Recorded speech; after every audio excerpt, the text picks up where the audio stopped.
very special edition of the India Development Debate, bringing this to you on a day when the contours of lockdown 2.0 have become clearer. There are a whole set of guidelines that the Ministry of Home Affairs has put out today on, whether there will be some kind of exemptions in the second phase of the lockdown, which will last till the 3rd of May. These are, of course, conditional. Some partial lifting of the lockdown will take place post 20th of April, depending on whether the situation is fine in these areas, whether the lockdown is implemented rigorously, and of course, these have to be operationalized by the state governments. Even so, there is some relief. Most of it and a lot of it to do with agriculture, because remember, the Rabi harvesting is beginning and the government wants to ensure that there is no hampering of that process. There is some solace for industry as well, where industry outside the hotspots and in rural areas will be able to start work. Of course, with conditions, they have to have their employees on the site if possible, and social distancing, etc. There is some good news for e-commerce companies as well, which can allow non-essential operations as well if social distancing is maintained. So baby steps so far, but still a lot of questions in place. We've seen the first phase of the lockdown. We know the benefits and we also know the pain that comes with it. That pain will be extending. How can we survive it and come out healthy and strong on the other side, not just medically, but also in terms of our economy, in terms of our companies, and in terms of our balance sheets. To speak on this, I'm joined today by an excellent panel. I have with me Mr. Siraj Hussain, former Agricultural Secretary, joining us on the show. Niranjan, Hiranandani, great corporate voice, of course, Chief of Asochan and Naredco right now, and representing industry as well as the real estate sector. And I have with me Ms. Archana Garodia, who's going to talk about the small and medium enterprises and their pains right now. So welcome to all of you, and thank you for speaking with us on this show today. Let me kick off with Mr. Siraj Hussain and the announcements and the relaxation of guidelines for agriculture. Now, a lot of these were already in place, but reports from the ground show us that implementation is difficult for farmers right now, whether it is getting labor to actually come and harvest the crop, whether it is machinery, etc. What is your take really of these relaxations, and is there a hope that the Rabi harvest will and the whole process will be implemented correctly? I think the government of India in the Ministry of Home Affairs and Ministry of Agriculture were very quick to realize that agricultural operations cannot wait for restrictions to be lifted. Therefore, as early as 27th of March, the Ministry of Home Affairs issued guidelines permitting agricultural operations. Thereafter, very detailed guidelines were issued on 31st.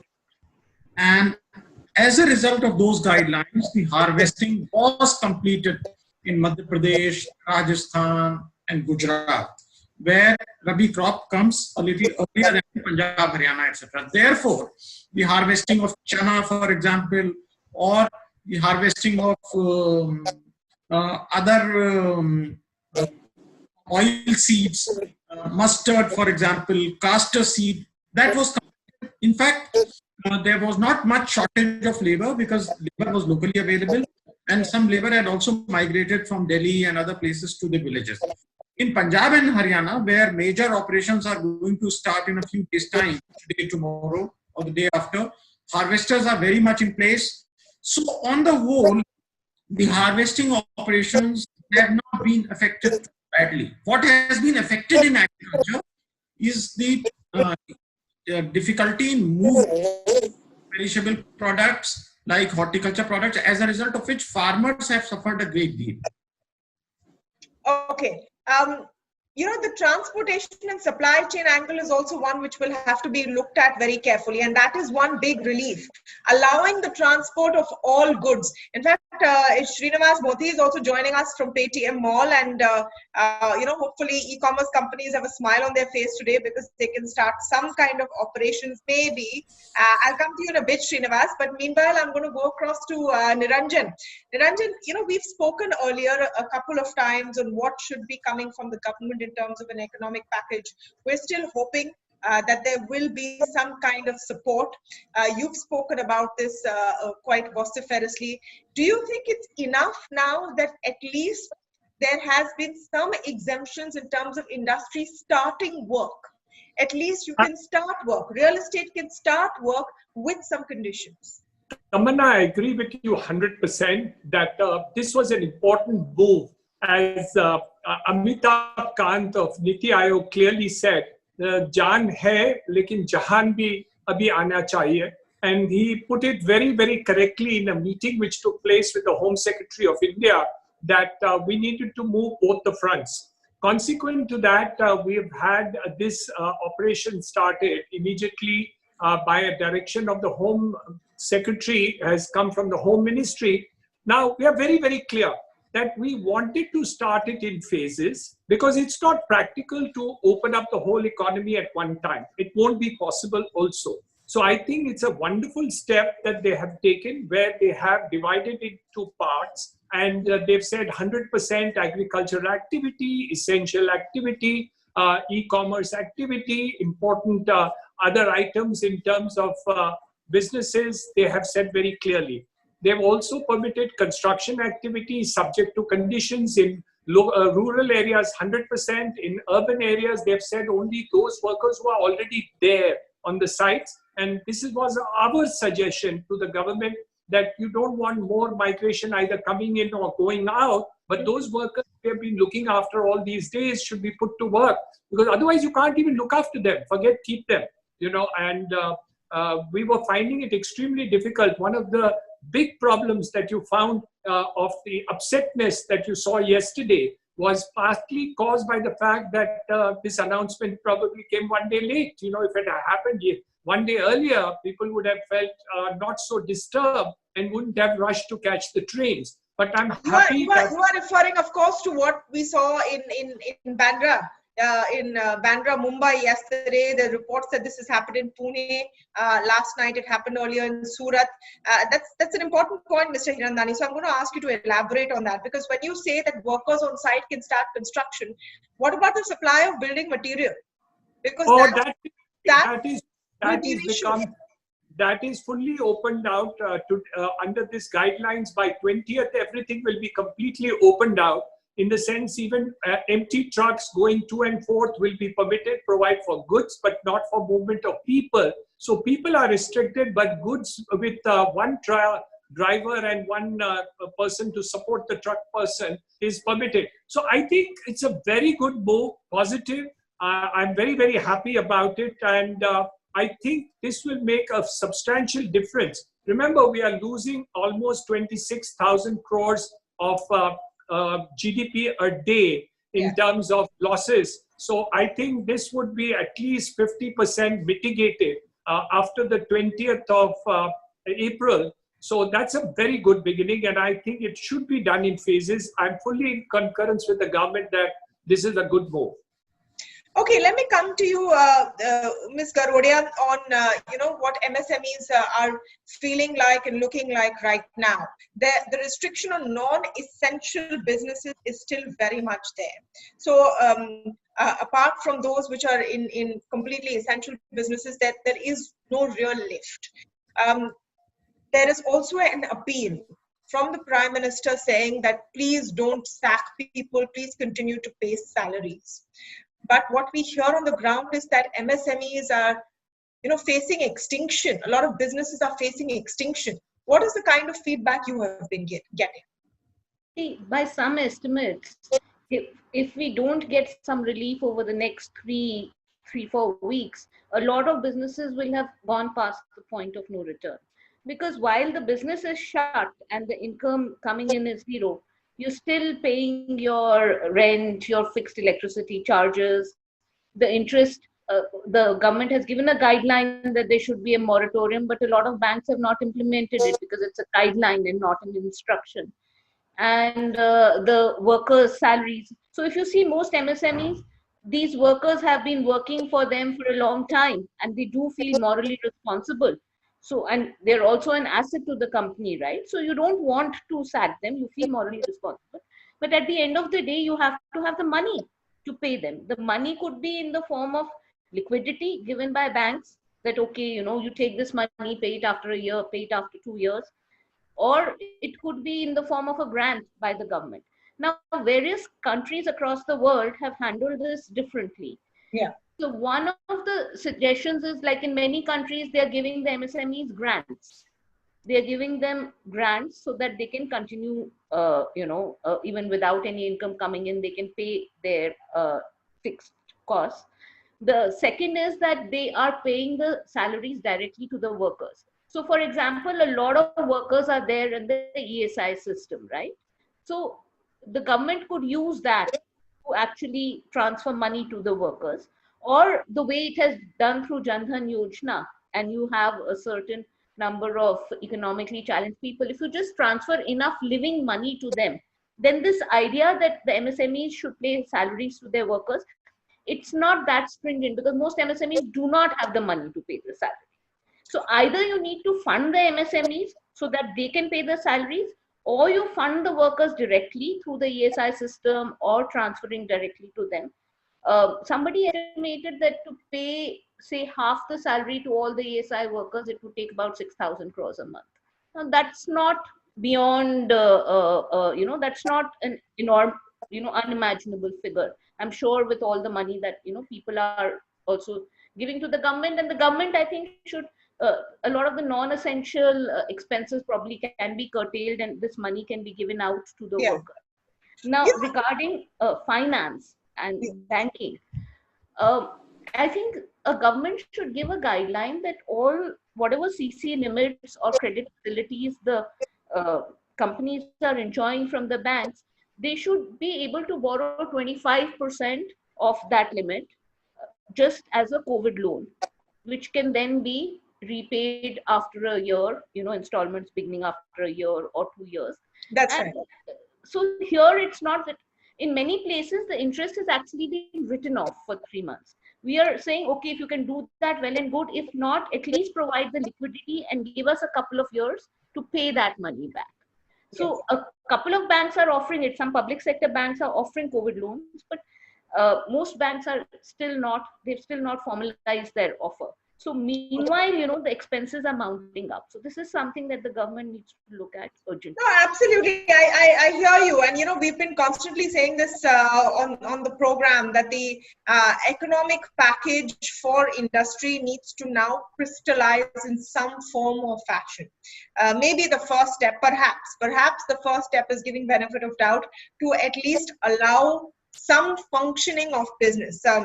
Srinivas, here I think there is a sigh of relief for e-commerce, though we have to wait and see what kind of guidelines come from different state governments. My question to you specifically is, e-commerce was being allowed all of these days for essential supplies, for groceries, etc. But you've seen that the supply chains just didn't support it. In fact, for essential supplies and groceries, it was the neighborhood kirana wala or the grocer who has come to the rescue. And even the big guys didn't. So my question simply is, even if e-commerce can start operations after the 20th of April, do you see the infrastructure there? Do you see the demand there for business to actually pick up and stabilize?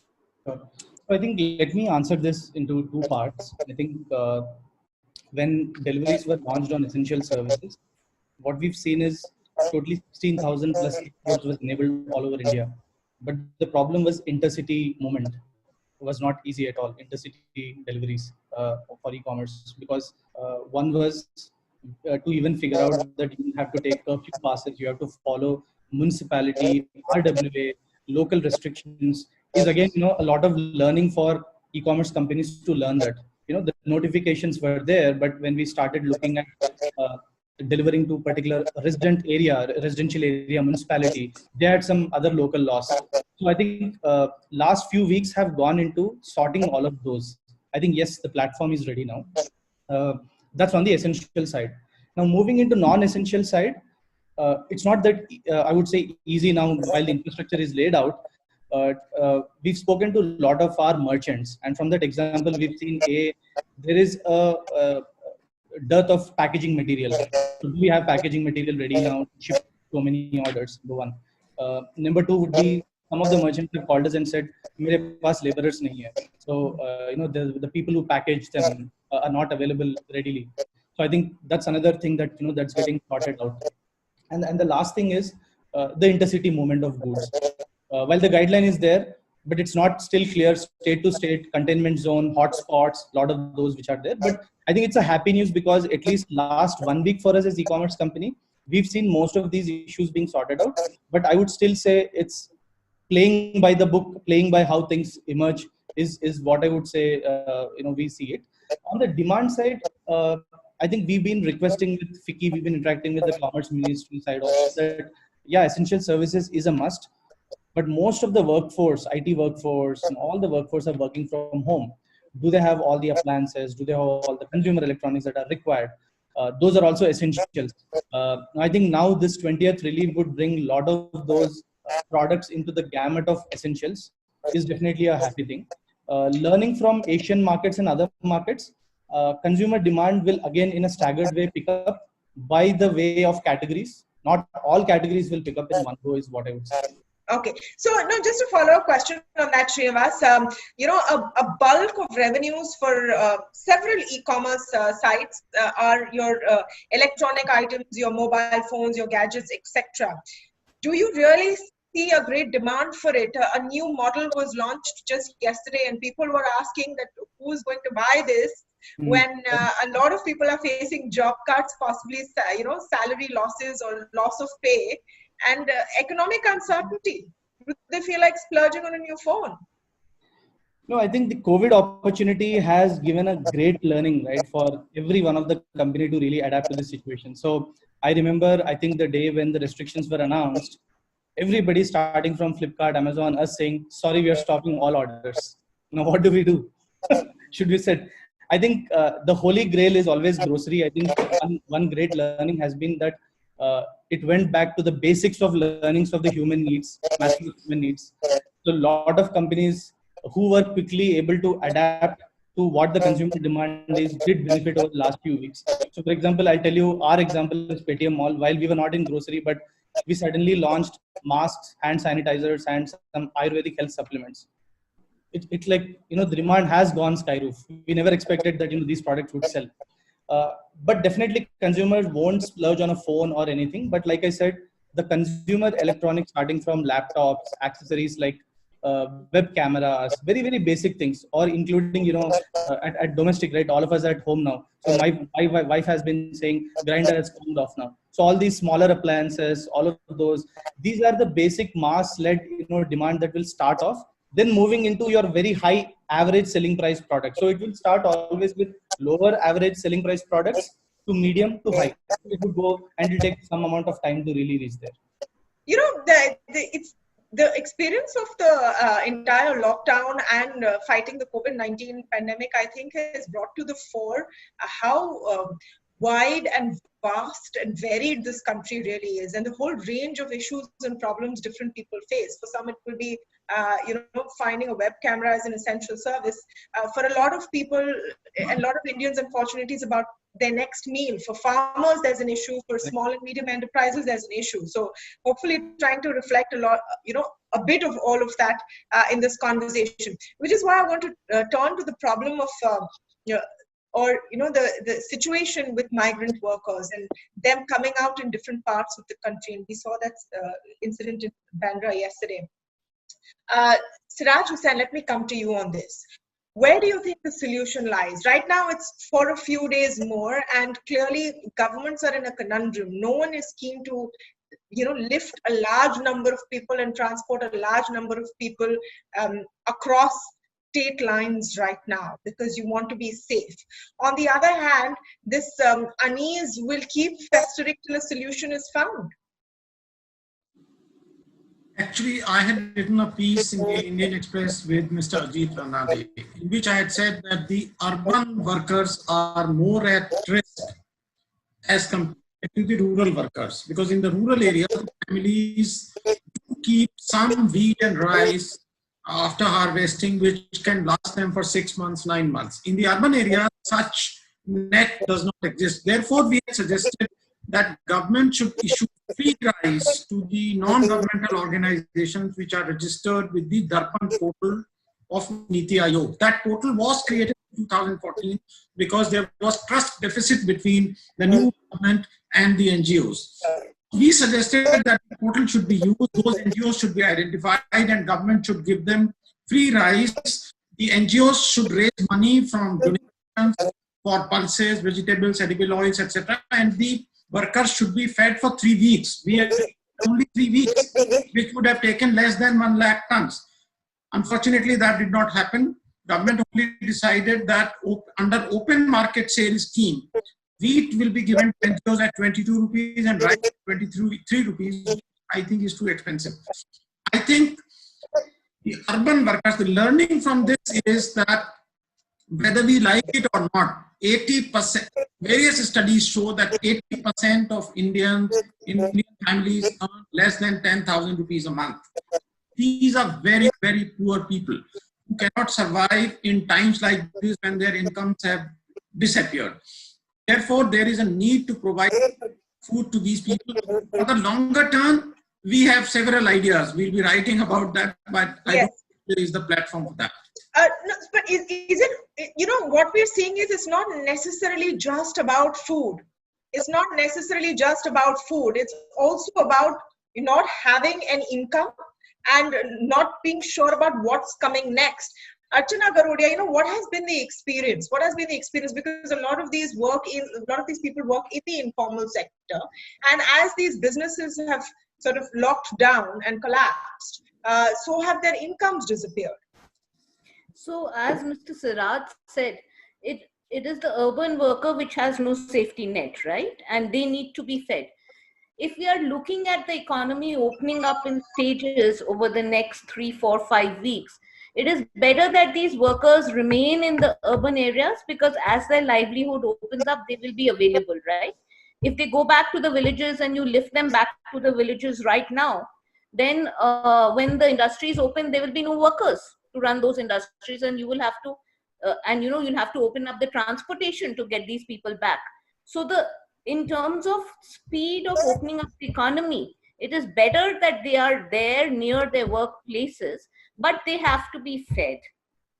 The government has to take full responsibility through NGOs or by direct distribution of rations, and they have to do that on a war footing.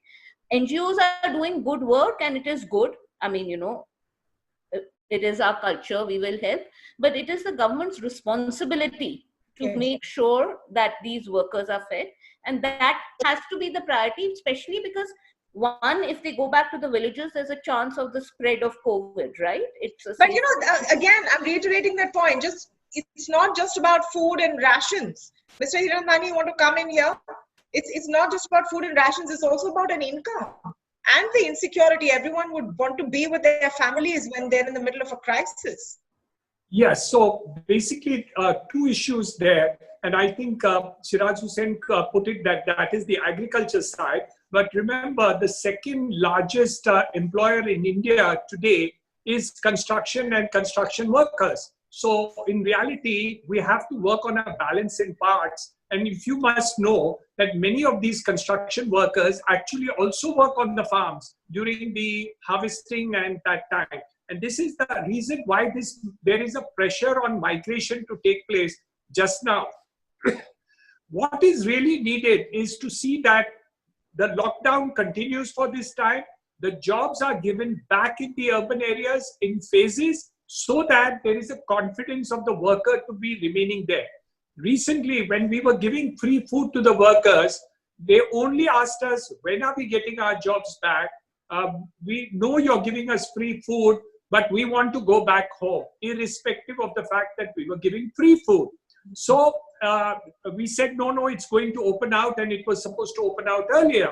But they also were not confident about the opening out. I was quite surprised that even though we thought it would open out and then this was extended, that created a lot of confusion in the minds of the workmen. We have now been able to try and tell them after the notification today that look, from 20th onwards, those workers who are there already in the cities will get the jobs. And there are a lot of jobs which are available, both in terms of construction, in terms of real estate, road construction, cross harbor bridge, metro working, etc. So there's a lot of work here also. So I think this balance between the two is being met.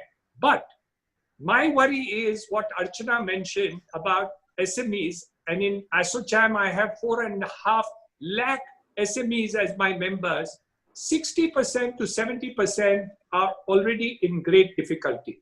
They don't have the credit availability. They don't have the money to even start off their business. And hence, we have been asking the government and the Reserve Bank of India and the banking system to give us this additional funding to be done. But the banks are reluctant and the NBFCs have no money. So there is a dual problem.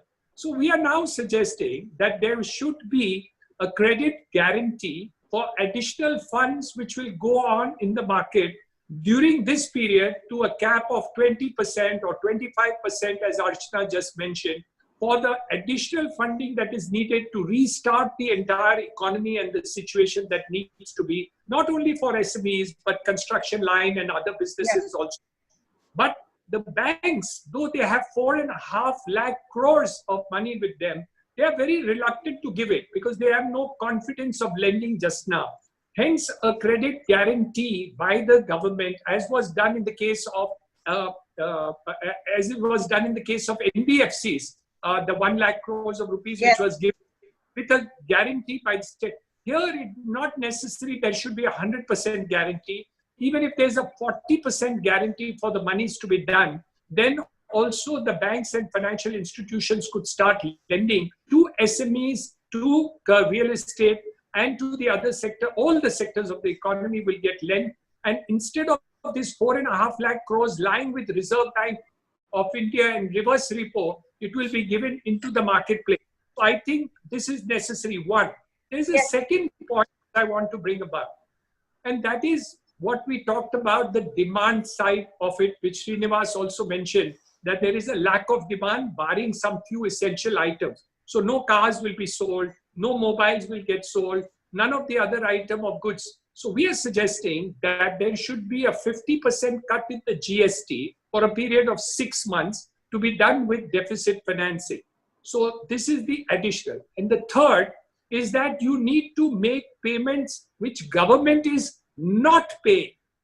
They are not paying IT refunds. They're not paying VAT refunds. They're not paying NHAI dues. They're not paying DISCOM payments. They're not paying fertilizer subsidies. To such a, and it's so bad, Tamanna, that Maharashtra government this month is paying the salary payments in 2 installments. Now, if you don't give money, essential money to this, and this totally amounts to 2,20,000 crores, which government is due to the people. Now you want SMEs to pay the salaries. You want other sectors of India to be paying the salaries to people and don't remove them. And if government themselves don't make this payment in time, it's ridiculous. So that's fair point. So Tamanna, what we are trying to say, you have to give a stimulus package today so that SMEs, real estate, other people will get money and they will also get confidence to go ahead and do. Clearly, there's going to be a time lag between opening up, and lifting the lockdown and the stimulus package and production actually beginning. There will be a time lag. So we need to start working on that, direction now. Just last point from you, Srinivas, on how you think companies can step forward now that there is some kind of relaxation, at least to help those in real need, which is, your urban migrant workers, which have been identified in this discussion, people without a complete safety net. The need of the hour is to put people back to work. Right. No, I think we definitely, I think everybody have to step up now one is definitely creating opportunities for SMEs. Like I said, even in e-commerce per se, again, I'm speaking from that industry perspective. Pardon me if I'm just picking that industry is again backed by a lot of these small manufacturing SME hubs, let it be cloth manufacturers, let it be a lot of these smaller guys. We have to give a lot of help towards them.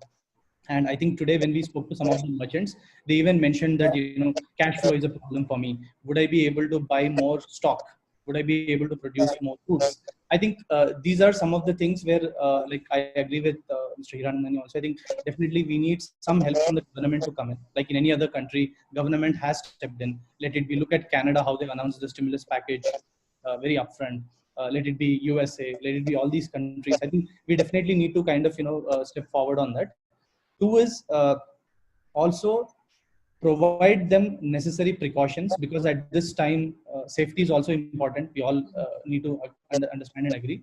Without putting a burden on them, how we could provide them all the safety aspects. Let it be clothing, let it be masks, let it be all the infrastructure that is necessary has to be done by companies. I think that's another important element.